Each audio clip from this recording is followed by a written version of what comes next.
ሰላም ሰላም እንዴት ናችሁ? የአስረኛ ክፍል ኢኮኖሚክስ ዩኒት 7 ላይ እንገኛለን። ዘ ኢትዮጵያን ኢኮኖሚ ይለናል። ሶ ቱዴይ ዊ ዊል ዲስከስ አባውት ዘ ኢትዮጵያን ኢኮኖሚ። ኦልራይት፣ ስለ ኢትዮጵያ ኢኮኖሚ እናወራለን ማለት ነው። እንግዲህ በዚህ ቪዲዮ የዩኒቱን የመጀመሪያ ክፍል ነው የምናየው። ፈርስት ዊ ዊል ሃቭ አን ኢንትሮዳክሽንም ይኖረናል ማለት ነው በመጀመሪያ። ከዛ ኢንትሮዳክሽን እናይና የመጀመሪያው ቶፒካችን የሆነውን ኮምፖነንትስ ኦፍ ዘ ግሮስ ዶሜስቲክ ፕሮዳክትን እናያለን ማለት ነው። ኦልራይት So there is an introduction here.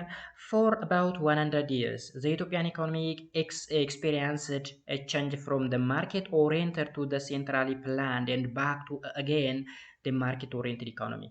So ሁለት ነገሮች አሉ እዚህ ጋር ማርኬት ኦሪየንትድ ኢኮኖሚ እና ኮማንድ ኢኮኖሚ የሚባሉ ማለት ነው። ማርኬት ኦሪየንትድ ማለት ገበያ መር የሆነ ኢኮኖሚ ነው። ገበያ መር ኢኮኖሚ ማለት it depends on the demand and supply of the market ወይም ማርኬቱ ላይ ስላለው አቅርቦትና ፍላጎት የሚወሰን ማለት ነው። ላይክ ለምሳሌ የሆነ ማርኬት ላይ አቅርቦቱ ከፍተኛ ከሆነ ዲማንዱ ይቀንሳል፣ ዋጋውም ይቀንሳል ማለት ነው። ዲማንዱ ከጨመረ ሰፕላይ ሊቀንስ ይችላል፣ ዋጋ ሊጨምር ይችላል። ስለዚህ ኢኮኖሚው ዲፔንድ የሚሆነው በእንደዚህ አይነት ስትራቴጂ ነው ማለት ነው።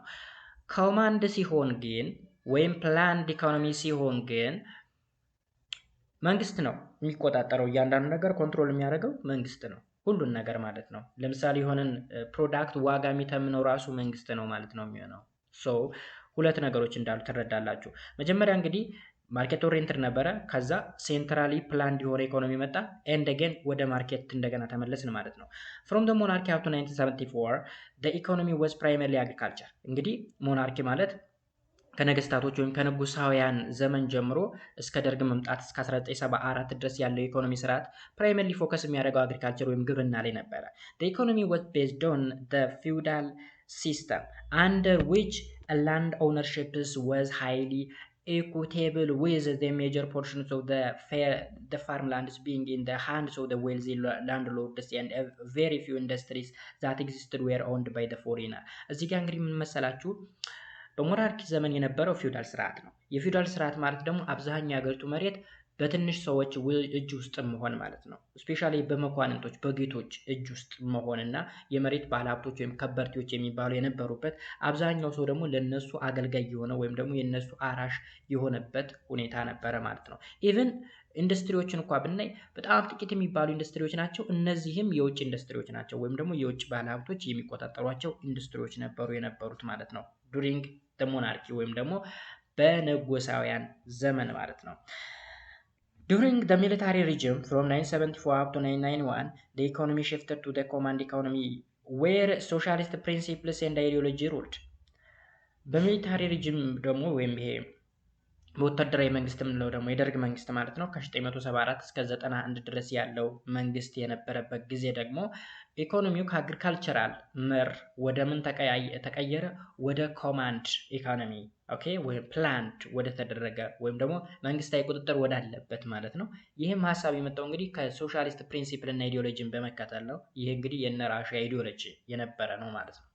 Substantial land reforms were introduced in the agriculture, industry, financial sector። በዚህ ጊዜ ምንድን የሆነው እንግዲህ በአግሪካልቸሩም በኢንዱስትሪውም በፋይናንሱም ዘርፍ እንግዲህ መሻሻሎችም ነበሩ። ወይም ደግሞ እንደገና የማደራጀት ስራ መሬት ላራሹ የሚባል ነበርና ወይም ላንድ ቱ ዘ ቴለር የሚባል መፈክር ነበረ።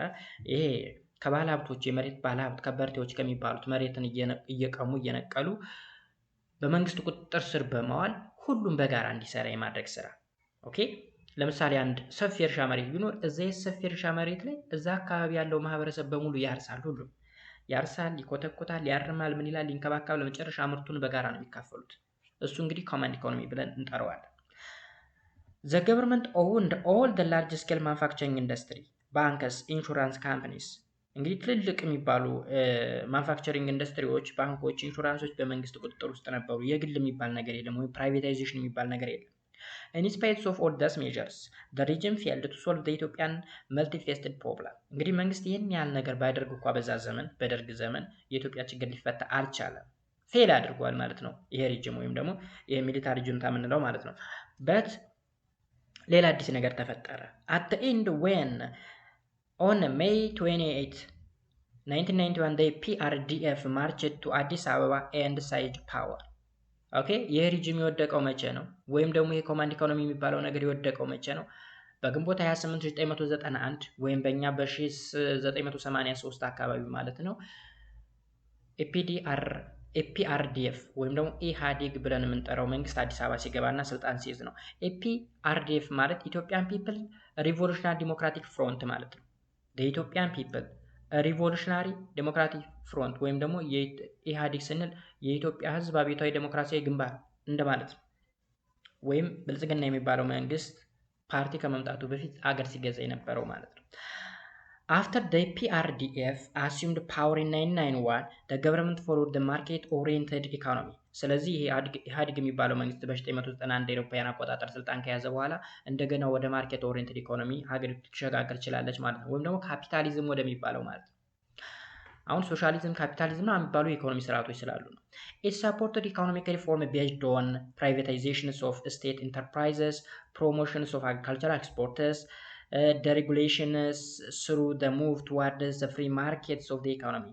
ስለዚህ ምንድን ያደረገው ይሄ መንግስት ሲመጣ ፕራይቬታይዜሽን የሚባል ነገር ነው ያመጣው። ፕራይቬታይዜሽን ማለት የተለያዩ ኢንተርፕራይዞች፣ የተለያዩ ሴክተሮች፣ የተለያዩ ካምፓኒዎች በግሉ ዘርፍ ውስጥ እንዲሆኑ፣ ባንኮች የግል ባንኮች አሉ፣ የእርሻ መሬቶች የግል ገጠር ላይ ያሉ የእርሻ መሬቶች ለምሳሌ መንግስት አይደሉም፣ የህዝብ ናቸው። በግለሰብ ደረጃ ይሄ የገሌ መሬት ይሄ ገሌ ምናምን እየተባሉ ማለት ነው። ስለዚህ ሁሉ ነገር ወደ ግል ዞረ። ማንም ሰው እስከፈለገው እስከ ጥግ ድረስ የማምረት ሀብት ንብረት የማፍራት ሁኔታዎች ተፈጠሩ ማለት ነው። ናይት ዴይስ አንድ ግለሰብ $1 ቢሊዮን ሊሰበስብ ይችላል በዚህ ሰዓት ማለት ነው። በት ዱሪንግ ደ ሚሊታሪ ሪጅም ወይም በደርግ ዘመነ መንግስት ግን አንድ ሰው ማክሲመም ማምረት የሚችለው እስከ 500 ሺህ ብር ብቻ ነው። ከ500 ሺህ ብር በላይ የሆነ ሰው ካመረተ ወይም ደግሞ ፕሮዲውስ ማድረግ ከቻለ ወደ መንግስት ካዝና ውስጥ ይገባል የሚባል ፕሪንሲፕል ነበር። ኦኬ the move facilitated significant sectoral growth and performance። እንግዲህ ይሄ እንቅስቃሴ በሀገሪቱ ላይ በጣም ከባድ የሚባል ተጽዕኖን ይዞ መጥቷል። ፖዚቲቭ የሆነ ማለት ነው በኢኮኖሚ ዘርፍ። with this in hand this unit the following points will be discussed። እንግዲህ ይሄን ያህል ታህል እንደ መግቢያ እዚህ ጋር የተዘረዘሩ ቶፒኮች በዚህ ክፍል ውስጥ የሚታዩ ናቸው። components of the macro economy, overviews of the main sectors of the Ethiopian economy, the agriculture sector, role of agricultural sector, structure of agricultural sector, industry, the roles of industrial sector, service, the roles of service sector, components of service sector, agriculture versus industrial development, arguments on the industrial sector versus the rest of the economic sectors የሚሉት በዚህ ክፍል ውስጥ የሚዳሰሱ የተለያዩ ቶፒኮች ናቸው ይለናል። So for today, the first topic is the components of the gross domestic product or GDP. GDP ምንድነው ወይም gross domestic product ምንድነው? ከዚህ ቀደም ያየነው ነገር ነው። GDP ማለት በአንድ ሀገር ውስጥ የሚመረቱ ምርቶች ማለት ነው። It determines the total incomes and expenditure of the country ወይም ደግሞ የሀገሪቱን አጠቃላይ የሆነ ገቢዋና ወጪዋን ዲተርማይን የሚያደርግ ነገር እንደሆነ ገልጸናል። GDP የሀገር ውስጥ ምርት ማለት ነው። ናው እዚህ ጋር የምናየው እንግዲህ የጂዲፒ ኮምፖናንቶች ምን ናቸው? So here we have a key concepts: consumption C, investment I, gross domestic product GDP, export E, and import M, government purchase G. ስለዚህ እነዚህ C, I, GDP, E, M, G ብለን ይወከልናቸው ከስር ካልኩሌሽን ስላለ ለካልኩሌሽን እንዲመቸን የተጠቀምናቸው ቃላቶች ናቸው ወይም ደግሞ ውክልናዎች ናቸው ማለት ነው እዚህ ጋር። Alright, reviews of the components of the gross domestic product or GDP. Spending in the economy takes many forms. እንግዲህ ኢኮኖሚው ዘርፍ ላይ ስፔንድ የምናደርግ ከሆነ ጊዜያችን የምናጠፋ ከሆነ የተለያዩ ፎርሞችን ልናይ እንችላለን። at any moment the Soresa family may be having lunch at ካኩማሜ ሬስቶራንት። በየትኛውም ጊዜ እንግዲህ በየትኛውም ሁኔታ የሶሬሳ ፋሚሊ ለምሳሌ የት ላይ ምግብ ሊበላ ይችላል?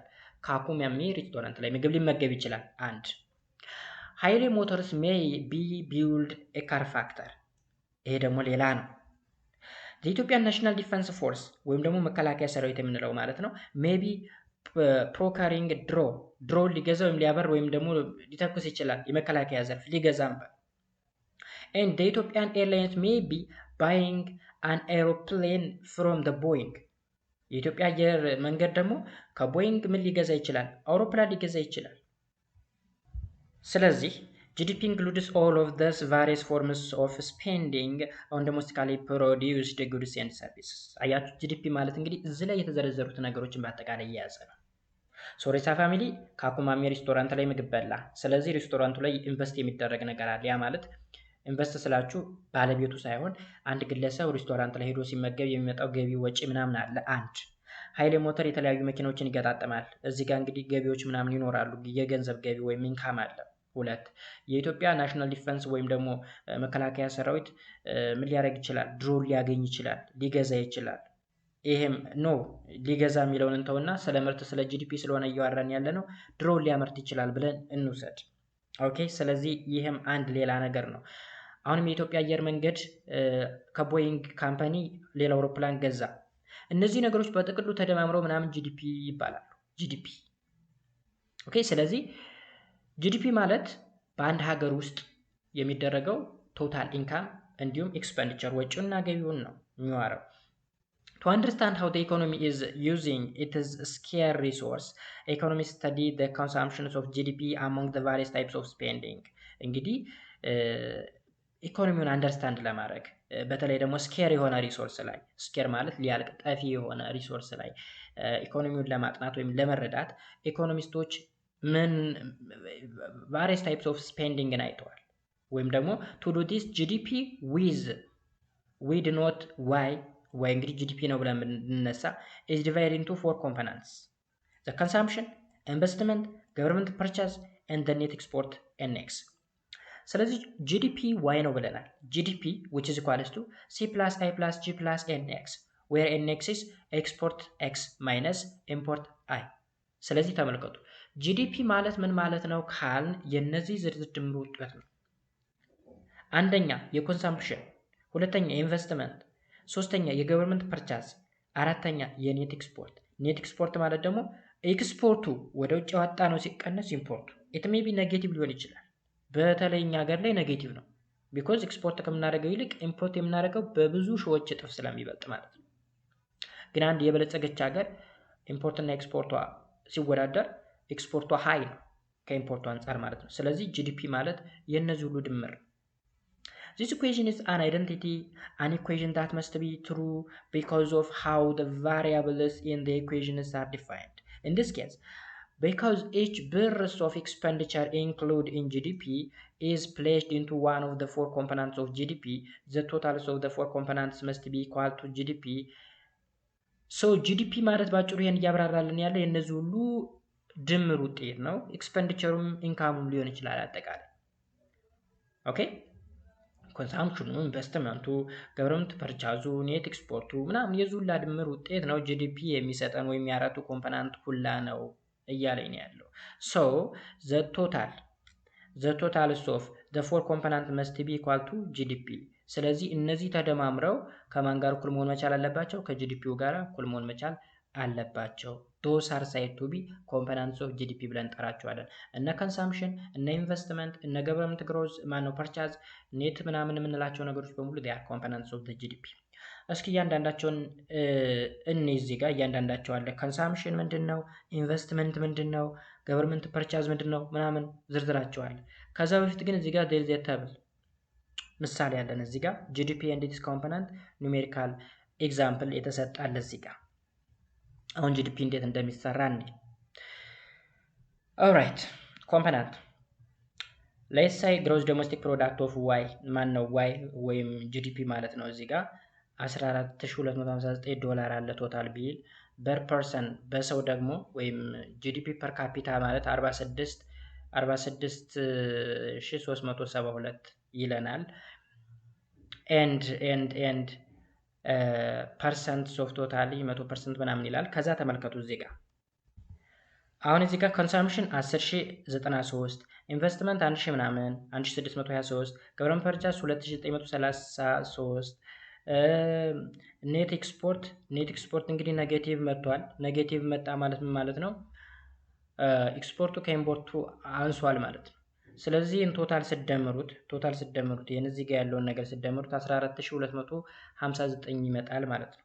ስለዚህ ጂዲፒ ማለት ሲ ሲደመር አይ ሲደመር ጂ ሲደመር ኤንኤክስ ነው ማለት ነው። ፐር ፐርሰን ኢን ዶላር ይለናል ደግሞ ፐር ፐርሰን ሳይሆንም ኦኬ 32000 ለምሳሌ ኮንሳምፕሽኑ አለ፣ 5273 ኢንቨስትመንቱ አለ፣ ገቨርንመንት ፐርቻዝ ደግሞ 9540 አለ።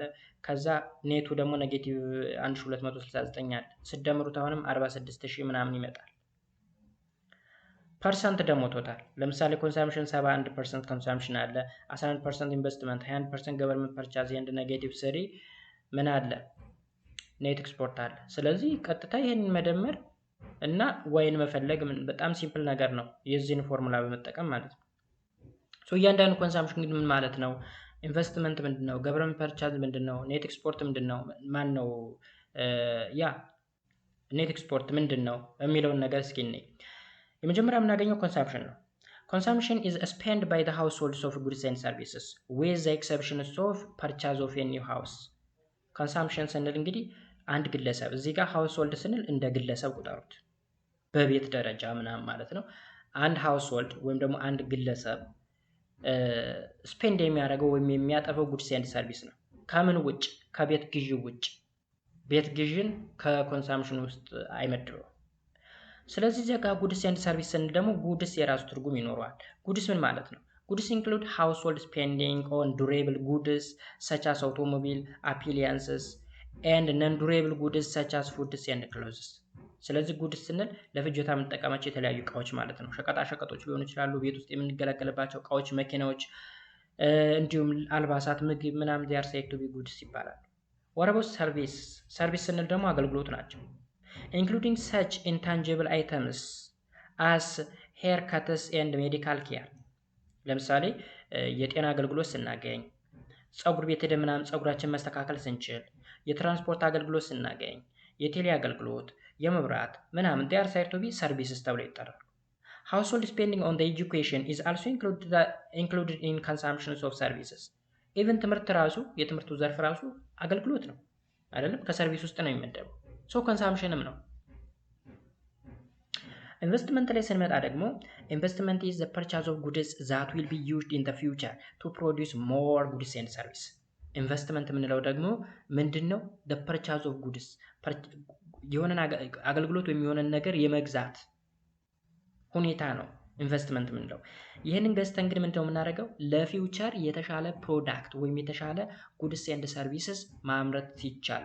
ለምሳሌ የሆነ መሬት ገዛን፣ ምን ለማድረግ? ፋብሪካ ለመክፈት። ፋብሪካ ለመክፈት ማሽኑን ገዛ፣ ለፋብሪካ የሚያስፈልግ ማሽን ማለት ነው፣ ውስጥ ላይ ያሉ ማሽነሪዎች። ለምሳሌ መኪና ከሆነ የምናመርተው የመኪና መገጣጠሚያ አንደኛ ቦታ ያስፈልገናል የምንሰራበት፣ ሁለተኛ መገጣጠሚያ ማሽኖች ያስፈልጉናል። ስለዚህ ማሽነሪዎችን ገዛን፣ ፐርቻዝ አደረግን ማለት ነው። መሬቱንም ገዛን፣ ፐርቻዝ አደረግን ማለት ነው። ይህን መሬት የምንገዛ ይህንን ማሽነሪ የምንገዛ ምን ለማድረግ ነው? ለፊውቸር ለወደፊቱ የተሻለ ነገር ፕሮዲውስ ለማድረግ ነው። የተሻለ ነገር ስላችሁ የተሻለ ጉድስ ኤንድ ሰርቪስ ፕሮዲውስ ለማድረግ። ኦኬ፣ ጥሩ የሆነ አገልግሎት የተሻለ አገልግሎት ለመስጠት፣ የተለያዩ መኪኖችን ቢውልድ ለማድረግ። ስለዚህ አንድ ሰው የሆነ ነገር ላይ ኢንቨስት ሲያደርግ ዝም ብሎ ኢንቨስት አድርጎ ጭልል ሳይሆን የተሻለ ነገር ለማምረት ነው። ኦልራይት። ለምሳሌ ሰሊጥ ያለበት አካባቢ ላይ የዘይት ፋብሪካዎች ይገነባሉ። ሰው የዘይት ፋብሪካ ሲገነባ አንደኛ የሚገነባበት ቦታውን ይገዛል፣ ሁለተኛ ማሽነሪዎችን ይገዛል፣ ጥሬ ዕቃ ሰሊጦችን ይገዛል። ከዛ እሱ የሚያመርተው ለወደፊቱ ብዙ የተሻለ ነገር ምን ሊያቀርብ ይችላል? ዘይት ለማህበረሰቡ ያቀርባል ማለት ነው። ስለዚህ የሆነ የተሻለ ጉድስ ኤንድ ሰርቪስን ለማምረት ሲባል የሚገዛ ጉድስ which is said to be investment እንለዋለን። it is the sum of purchase of capital equipment inventories and structures። እንግዲህ ቶታል ሰም ኦፍ ፐርቻዝ ነው የሚለው ግዥ ነው። በቃ ባጭሩ ኢንቨስትመንት ማለት ግዥ ነው። የምንገዛው ግን ለፊውቸር ጥሩ የሆነ ነገር ፕሮዲውስ ለማድረግ ነው። ኢንቨስትመንት ኢን ስትራክቸር ኢንክሉድስ ኤክስፔንዲቸርስ ኦን ዘ ኒው ሃውስ። ባይ ኮንቬንሽን ዘ ፐርቻዝ ኦፍ ኒው ሃውስ ኢዝ one forms of household spending categorized as the investment rather than consumption. Okay, investment in structure includes expenditure on new house. ስትራክቸር ስንል አሁን ኢንቨስትመንት ላይ ስትራክቸር ቤት መግዛት አለብን፣ ቦታ ብያቸዋለሁ አይደል? መስሪያ ቦታ ከስትራክቸር ውስጥ እንመደዋለን። so purchase of a new house is one form of household spending categorized as investment rather than consumption። ስለዚህ ቤት መግዛት ከምን ውስጥ ነው የሚመደበው? ከኢንቨስትመንት ውስጥ ነው የሚመደበው፣ ከኮንሳምፕሽን አይደለም። ቢኮዝ እዚህ ጋር ምን ብለናል? Consumption is spending by householders of goods and services with the exception of purchasing a new house. ኒው ሃውስን መግዛትን አያጠቃልልም። ፐርቻዚንግ ኒው ሃውስ ከኢንቨስትመንት ውስጥ ነው የሚመደበው። ኦኬ the 3 months of inventory accumulation is noteworthy when a Dell produces a computer and adds it to its inventory instead of selling it. Dell is assumed to have purchased the computer for itself. እዚህ ጋር ለምሳሌ አንድ ነገር እንበል። ዴል የኮምፒውተር ፋብሪካ አለ፣ የኮምፒውተር ማምረቻ ድርጅት አለ። ላይ ኮምፒውተሮችን ለምሳሌ ለራሱ ቢጠቀማቸው ምን እንላለን? ኮምፒውተሩ ለራሱ ገዛ ብለን ነው የምናስበው። That is, a national income accountant treats the computer as a part of the Dell investment spending. አሁን እዚህ ስለ ዴል ምናምን ነገር የተቀመጠው ምንድነው መሰላችሁ? ዋና ሐሳቡ ኢንቨስትመንት ምን እንደሆነ እንድትረዱ ነው። በአጭሩ ኢንቨስትመንትን ስናወራ የሆነ ነገር መግዛት ነው፣ ፐርቻዝ ማድረግ ነው። ፐርቻዝ የምናደርገው ግን ለወደፊት የተሻለ ነገር ለማምረት አስበን ነው። ኦኬ፣ ለማምረትም ብቻ ሳይሆን አገልግሎት ለመስጠት። ለምሳሌ አሁን አገልግሎት ስንል የመብራት አገልግሎት ለምሳሌ የሆነ ቦታ ላይ የመብራት እንትኖች ሊሰሩ ይችላሉ። መሰረተ ልማቶች ሲሰሩ እዛ ጋር የሚያስፈልጉ እቃዎች ይገዛሉ። ቦታው ሜቢ መንግስት ሊሰጥ ይችላል፣ መንግስታዊ ስለሆነ ብዙ ጊዜ ግን ከተጠናቀቀ በኋላ ብዙ አገልግሎቶች ሰርቪሶችን ይሰጣል። ቴሌኮሙኒኬሽን በተመሳሳይ። ስለዚህ በዛው ተረድታላችሁ። እኔ እንግዲህ ኢንቨስትመንት ዋን ፓርት ኦፍ ጂዲፒ ነው ማለት። Note that GDP accounting using the word investment differently from how you might hear the term in everyday conversation. When you hear the word investment, you might think the financial investment such as stocks, bonds, mutual funds. GDP ከኢንቨስትመንት ጋር ተገናኝቶ ስንሰማው የሚሰማን ነገር ምንድነው? ሁሌ ማለት ነው ከምናስበው የተለየ ነው። እኛ በውስጣችን ከምናስበው የተለየ። ለምሳሌ እገሌ እኮ ያህል ኢንቨስት አደረገ፣ እገሌ እንደዚህ ያደረገ ምን ስንል ከገንዘብ ጋር ብቻ አይደለም፣ ከቦንድ ጋር ብቻ አይደለም፣ ከስቶክ ጋር ብቻ አይደለም፣ ከሚቹዋል ፈንድ ጋር ብቻ አይደለም እያለ። By contrast, because GDP measures the expenditures of goods and services, here the word investment means purchase of goods, such as capital equipment, structures and inventories, used to produce other goods. ስለዚህ ኢንቨስተሩ ይሄን ያህል እንትን ኢንቨስት አደረገ ምናምን ስንል ማሰብ ያለብን ነገር ግዢ እንዳለ ነው ማወቅ ያለብን። ግዢ የሆነ ነገር ግዢ እንዳለ፣ የመሬት ግዢ አለ፣ የኢኩዊፕመንት ግዢ አለ። ኢኩዊፕመንት ማሽነሪዎች ምናምን እዛ ኢንቨስት የሚደረገው ላይ አስፈላጊ ነገሮች፣ የቤቱ ወይም የቦታው ግዢ አለ፣ ስትራክቸሩ ምንለው። ይሄን ሁሉ የሚያደርገው ለምንድን ነው? ለበኋላ ወይም ደግሞ ለፊውቸር ጥሩ የሆኑ ጉድስ ወይም ደግሞ እነዚህ የተለያዩ ምርቶችን ወይም ፕሮዳክሽኖችን እና ሰርቪሶችን ወይም አገልግሎቶችን ለመስጠት ሲባል የሚደረግ ግዢ ዛት ኢዝ ኢንቨስትመንት ብለን እንጠራዋለን። ኦኬ። ስለዚህ ኢንቨስትመንትን ከስቶክ ጋራ፣ ስቶክ ስንል ይሄ አክሲዮን ምናምን ነገር ነው፣ ከቦንድ ጋር እንዲሁም ከሚቹዋል ፈንድ ጋር ብቻ አታያይዙት። ኤክስፔንዲቸር እና ኢንካምንም አብራችሁ አያይዙት። ኤክስፔንዲቸር ማለት እንግዲህ ይሄ ኢንቨስተር የሆነ ነገር ሊጀምር ሲል የሚያወጣቸው ወጪዎች፣ ለካፒታል ኢኩዊፕመንት፣ ለስትራክቸር እና ለኢንቨንተሪ የሚያወጣቸው ወጪዎች ኤክስፔንዲቸር ብለን እንጠራቸዋለን። በኋላ ግን እሱ አምርቶ ደግሞ የሚያገኘው ኢንካም አለ ወይም የሚገኝ ኢንካም አለ። ሶ የቶታል ኤክስፔንዲቸር እና የኢንካም ውጤት ጂዲፒ ነው። ሌላው ገቨርንመንት ፐርቻዝስ ነው። Government purchases include spending of goods and services by the local states and federal government. Government purchase ወይም ደግሞ ይሄ መንግስታዊ ግዢዎች የምንላቸው ደግሞ መንግስት ለተለያዩ ጉዶችና ሰርቪሶች የሚያወጣው ወጪ ወይም ደግሞ የሚያደርገው ግብይት ነው። ይሄ እንግዲህ ለምን ሊሆን ይችላል? የሚገዛቸው ነገሮችን የሚገዛቸው አገልግሎቶችን ወይም ደግሞ የተለያዩ ቁሳቁሶችን የሚገዛ ለሎካል ለሀገርም ደረጃ ወይም ደግሞ ለፌደራል ገቨርንመንቱ ሊሆን ይችላል። It includes the salaries of government workers as well as expenditures of the public work. አሁን እዚህ ጋር ገቨርንመንት ፐርቻስ ስንል የሆነ ነገር ገዝቶ መምጣትን ብቻም ሳይሆን መግዛትን ብቻ ሳይሆን ለመንግስት ሰራተኞች የሚከፈል ክፍያን የሚያጠቃልላል። ደሞዝን ማለት ነው። ከምን ውስጥ ይመደባል? እሱ ከፐርቻዝ ማን ነው ከገቨርንመንት ፐርቻዝ ውስጥ ይመደባል። alright the meaning of government purchase requires a bit clarification ስለዚህ እዚህ ጋር ትንሽ ማብራሪያ ያስፈልገዋል እያለን ነው።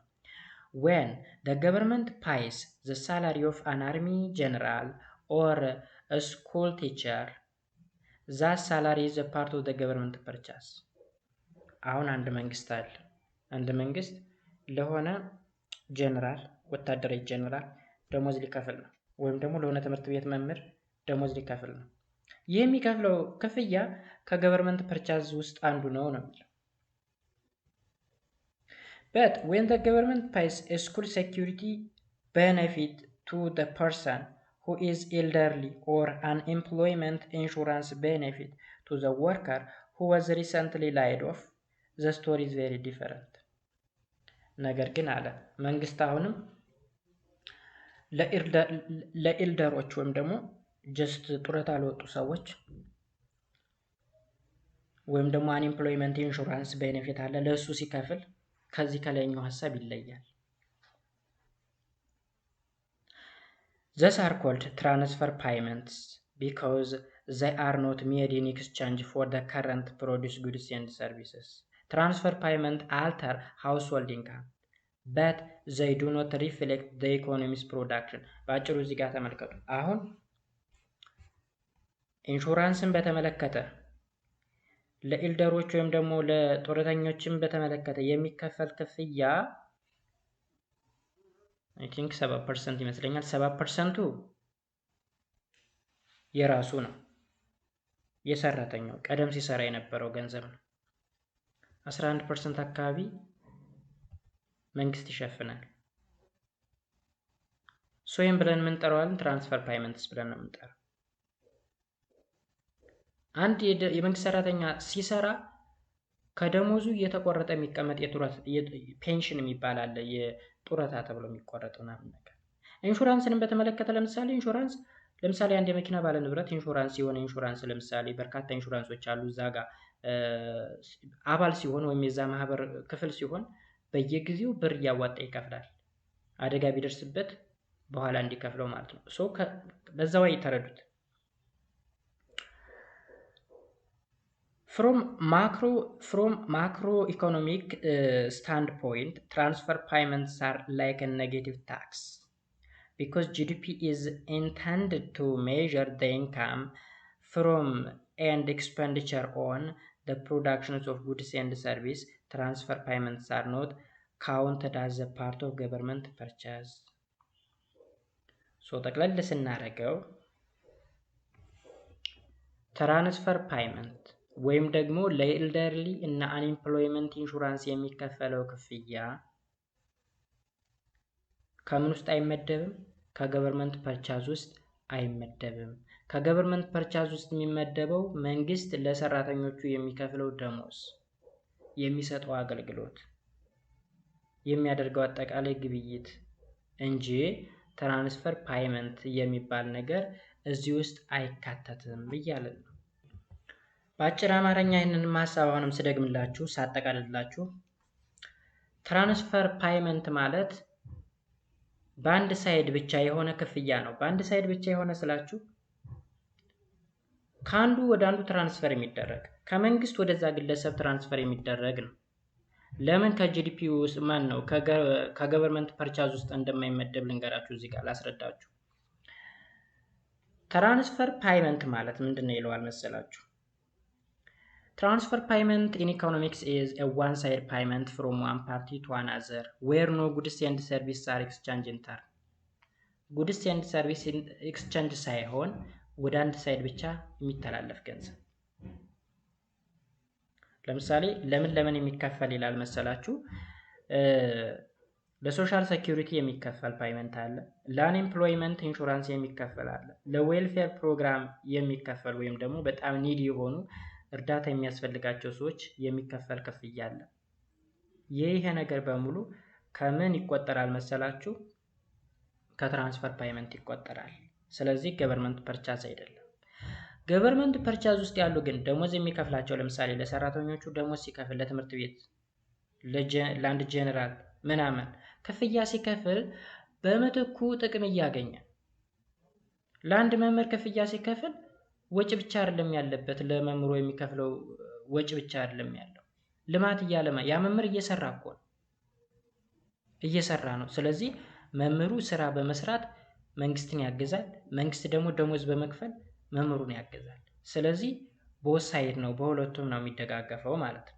ትራንስፈር ፓይመንት ከሆነ ግን ከመንግስት ወደ አንድ ግለሰብ ወይ ወደ ኒዲው ማለት እርዳታ ወደሚያስፈልገው ሰው፣ መስራት ወደማይችለው ሰው፣ ወደሚረዳው ሰው ወይም ደግሞ ጡረተኛም ተሆነ ለጡረተኛው ሰው የሚሰጥ የሚተላለፍ ስለሆነ ከገቨርንመንት ፐርቻዝ አይቆጠርም። ገቨርንመንት ፐርቻዝ ግን የሆነ ነገር ገዝቶ የሆነ ነገር አድርጎ በምትኩ ሌላ ነገር ማግኘት መቻል አለበት። ደሞዝ ሲከፍል ለሆነ ሰራተኛ ያ ሰራተኛ ስራ እየሰራ ነው ለሆነ ተቋም፣ ለሆነ መንግስት ተቋም ማለት ነው። አይ ቲንክ አሁን የተረዳችሁኝ ይመስለኛል። ስለዚህ ገቨርንመንት ፐርቻዝ ምንድነው? ስፔንዲንግ ኦን ጉድስ ኤንድ ሰርቪስ ባይ ዘ ሎካል ስቴት ኤንድ ፌደራል ገቨርንመንት ኢት ኢንክሉድስ ሳላሪ ኦፍ ገቨርንመንት ወርከርስ አዝ ዌል አስ ኤክስፔንዲቸር ኦፍ ፐብሊክ ወርከርስ ይላል። አጠቃላይ ለመንግስት ሰራተኞች ለምኖች ለምናምን የሚከፈል የደሞዝ ክፍያን ሁሉ ሳይቀር ያጠቃልላል። ሰራተኞቹ ደግሞ በምትኩ ለመንግስት አገልግሎት ይሰጣሉ። ኦኬ። ነገር ግን በሌላ ወይ የሚከፈል ክፍያ ምንም አይነት አገልግሎት ሳይሰጡ ወይም ምንም አይነት ድጋፍ ሳያደርጉ ለመንግስት ግን መንግስት የሚከፍላቸው ሰዎች ይኖራሉ። ኢልደርሊ ወይም ደግሞ የሸመገሉ ጡረታ የወጡ ሰዎች፣ አሁን እነሱ ሰዎች ድሮ አገልግለዋል፣ አሁን ላይ ግን እያገለገሉ አይደለም፣ ግን መንግስት ይከፍላቸዋል። እርዳታ የሚያስፈልጋቸው ግለሰቦች አሉ፣ ለነሱ ይከፍላቸዋል። እሱ ከገቨርንመንት ፐርቻዝ ውስጥ አይመደብም። የሚባለው እሱ ትራንስፈር ፓይመንት ተብሎ ነው የሚጠራው። አለቀ። አራተኛ ኔት ኤክስፖርትስ። ኔት ኤክስፖርትስ ኢኳልስ ቱ the value of the foreign purchase of the domestically produced goods, value of export minus the value of domestic purchase of the foreign goods, which is called import. ኔት ኤክስፖርት ማለት እንግዲህ ኤክስፖርት ያደረግነው ፕሮዳክት አለ ሲቀነስ ኢምፖርት ያደረግነው ማለት ነው። የሁለቱ ቅናሽ ነው። ዶሜስቲክ ፊርምስ ሴልስ ቱ the buyers in another country such as Haile Motors sales of car to the Kenyan increase net export. Haile Motors ለምሳሌ መኪና ምርቶ ለኬንያ ሸጠ, which is said to be export. ከቻይና ደግሞ የሆነ ነገር ገዝተን እንምጣ። ምን ገዛን እንበል?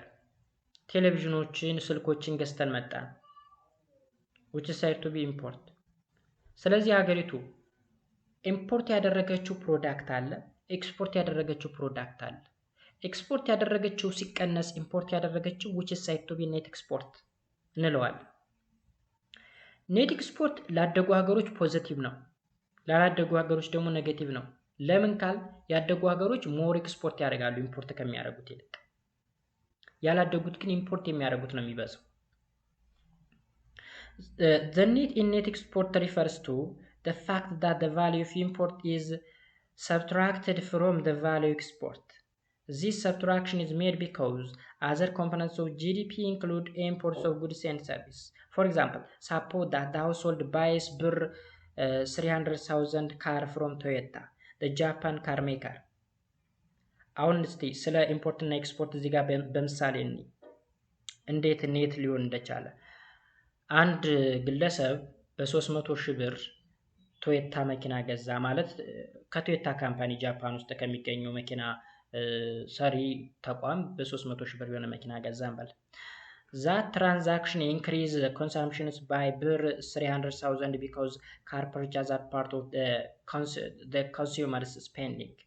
It also reduces a net export by 300,000 because the car is an import. In other words, net export includes goods and services produced abroad. Minus sign because those goods and services are included in the consumption, investment, in general, government purchase. So ይህን ለማስረዳት ያክል ኔት ኤክስፖርታችን ለምን ደግሞ ማይነስ የሚመጣው ወይም ኔጌቲቭ የሚሆነው ለምሳሌ ከውጭ መኪና ብንገዛ አሁን 300 ሺህ ብር መኪና ለመግዛት አውጥተናል፣ ወጪ አውጥተናል ማለት ነው። ወጪ ደግሞ ኔጌቲቭ ነው። ኦኬ። ስለዚህ መኪናውን አስገባን፣ ብሩን ለማን ሰጠን? ለጃፓን። ግን መኪናው እኛ ሀገር ተመርቶ ቢሆንስ እና አንድ ግለሰብ ያን መኪና ቢገዛውስ? ገዢው 300 ሺህ ብር አውጥቶ መኪና የገዛው ግለሰብ እዚሁ ኢትዮጵያ ውስጥ ነው። የሚገዛው መኪና ካምፓኒውም እዚሁ ኢትዮጵያ ውስጥ ነው። ስለዚህ ብራችን ወደ ውጭ አልወጣም፣ መኪናውም እዚሁ ነው፣ ብራችንም እዚሁ ነው ማለት ነው። ከአንድ ግለሰብ ወደ ሌላ ግለሰብ ተዘዋወረች። ነገር ግን ኢምፖርት ስናደርግ መኪናው ብቻ ነው ወደ ሀገራችን የሚመጣው፣ ብሩ ወደ ውጭ ይወጣል። ለዛ ኔጌቲቭ ሊመጣ ይችላል። In other words, net export includes a goods and service produced abroad, that is minus ብለናል። ስለዚህ ምን ይጨምራል ማለት ነው? It includes consumption, investment, government purchase ምናምን ነገር ይሄን ነገር ይጨምራል። Thus, when the domestic household firm or government buys a goods and service from abroad, the purchase reduces the net export. But because it also raises consumption, investment, or government purchase, it does not affect GDP. ኔት ኤክስፖርቱ ኔጌቲቭ ቢመጣ ጂዲፒያችን አፌክት ይሆናል ወይ ነው እዚህ ጋር ያለው ሀሳብ። አጠቃላይ አፌክት አይሆንም። ለምን መሰላችሁ አፌክት የማይሆነው? ኔት ኤክስፖርታችን ኔጋቲቭ እንኳን ቢመጣ ኮንሳምፕሽናችን ይጨምራል። ኢንቨስትመንትን በዛው ልክ፣ ገቨርንመንት ፐርቻዝን በዛው ልክ። እዚህ ጋር ያሉትን ነገሮች ይዩ። እዚህ ፎርሙላችን ላይ አሁን እዚህ ጋር ጂዲፒ ማለት ሲ ፕላስ አይ ፕላስ ጂ ፕላስ ኤንኤክስ ነው አይደለ? ኤንኤክስ ኔጌቲቭ እየሆነ ቢመጣ ጂዲፒያችን አፌክት ይሆናል ወይ እያለ ነው። አፌክት አይሆንም። ለምን ካል ኤንኤክስ ወይም ደግሞ ኔት ኤክስፖርታችን እየቀነሰ ሲመጣ ወይም ኔጌቲቭ እየሆነ ሲመጣ እዚህ ጋር ኮንሳምፕሽናችን ይጨምራል፣ ኢንቨስትመንት ይጨምራል። ይሄኛው በቀነሰ ቁጥር ምናምን ማለት ነው። ስለዚህ ለዛ ነው it does not affect the GDP የሚለን። ኦኬ it doesn't affect GDP የሚለን። ስለዚህ ኔት ኤክስፖርት ማለት ቶታል ኤክስፖርት ማይነስ ቶታል ኢምፖርት ነው። ቶታል ኢምፖርት ነው። ኦልራይት። ስለዚህ በዚህ ወይ መረዳት ይኖርባችኋል ማለት ነው። ዲን እንዴት ነው ጥያቄዎች ልትጠየቁ የምትችሉት? እዚህ ጋር ኮምፖነንቶች ኦፍ ጂዲፒ እነማን ናቸው? ኔት ኤክስፖርት ማለት ምን ማለት ነው? ኢንቨስትመንት ምንድን ነው? ገቨርንመንት ፐርቻዝ የሚያጠቃልላቸው እና የማያጠቃልላቸው ነገሮች ምንድን ናቸው? ከዛ ደግሞ ምሳሌ ይሰጣችሁና በቁጥር ይህን ያህል ኮንሳምፕሽን ቢኖር ልክ እንደዚህ አይነት ቴብል ይዘጋጅና ይህን ያህል ኮንሳምፕሽን፣ ይህን ያህል ኢንቨስትመንት፣ ይህን ያህል ገቨርንመንት ፐርቻዝ ቢኖር ከዛ ኔት ኤክስፖርቱ ደግሞ የሚሰጣችሁ ለምሳሌ ኔቱን ሳይሆን ኢምፖርቱ ይህን ያህል ኤክስፖርቱ ይህን ያህል ቢሆንና ኔቱን ፈልጋችሁ ከዛ ጂዲፒውን አስሉ ምናምን አይነት ጥያቄዎች ልትጠየቁ ትችላላችሁ። በጣም ኢዚ ኮንሰፕት ነው ማለት ነው። በዛው ትረዳላችሁ። በኔክስት በፓርት 2 የምናየው ደግሞ ሪል ጂዲፒ ቨርሰስ ኖሚናል ጂዲፒ የሚል ነገር ይኖረናል። እሱን እናያለን። አይ ቲንክ አንደርስታንድ አደረጋችሁ ተስፋ አደርጋለሁ። ሀሳብ አስተያየት ካላችሁ ኮሜንት ሴክሽን ላይ ያስቀምጡልኝ። መልካም ጊዜ